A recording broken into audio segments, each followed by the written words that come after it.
Thanks for staying with us and welcome to KTN Business. Now, have you ever wondered what really goes into the pricing of that house that you've had your eye on for a while? While location, cost of land and construction do happen to be key determinants, it is the extra features that come with a house that are the key drivers of the urban housing market. The inaugural housing price index that was developed by the Kenya Bankers Association indicates that home buyers are ready to pay more for larger space, a swimming pool and even balconies.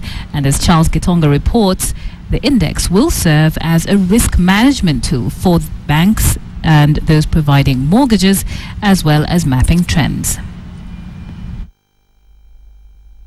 Home ownership remains a mirage for many Kenyans due to the high cost of procuring one, but those who can afford it are going for something out of the ordinary.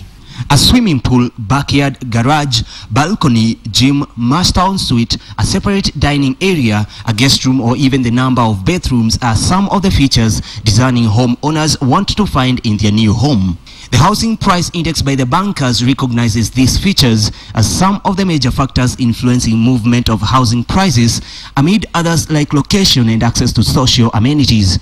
Location is very critical, but there's more to it than just a location. It depends on what type of house. The index, which tracks movement of housing prices on quarterly basis, shows that overall prices rose by 29.04% in the third quarter of 2014, the highest in that year.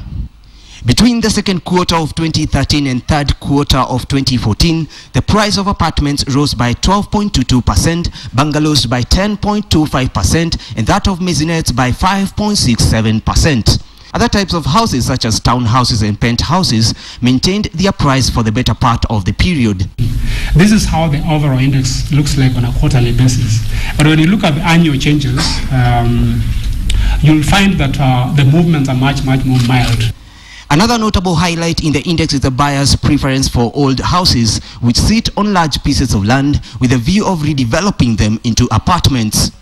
The Kenya Bankers Association is confident that this independent price monitor will help policymakers to take a broader view of the changes in the economy. The Central Bank of Kenya, for example, relies on the Consumer Price Index, private sector credit data and other developments in the global economy to formulate policy, but does not refer to housing prices due to lack of reliable housing price index. KBS index will also help investors and banks manage their risks in terms of mortgage financing and use of property as security for credit.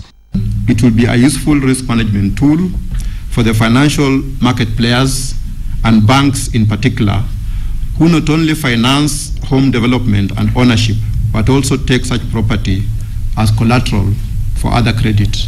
The tool will also be important for non-financial players who wish to invest in the real estate sector. Charles Gitonga, KTN Business.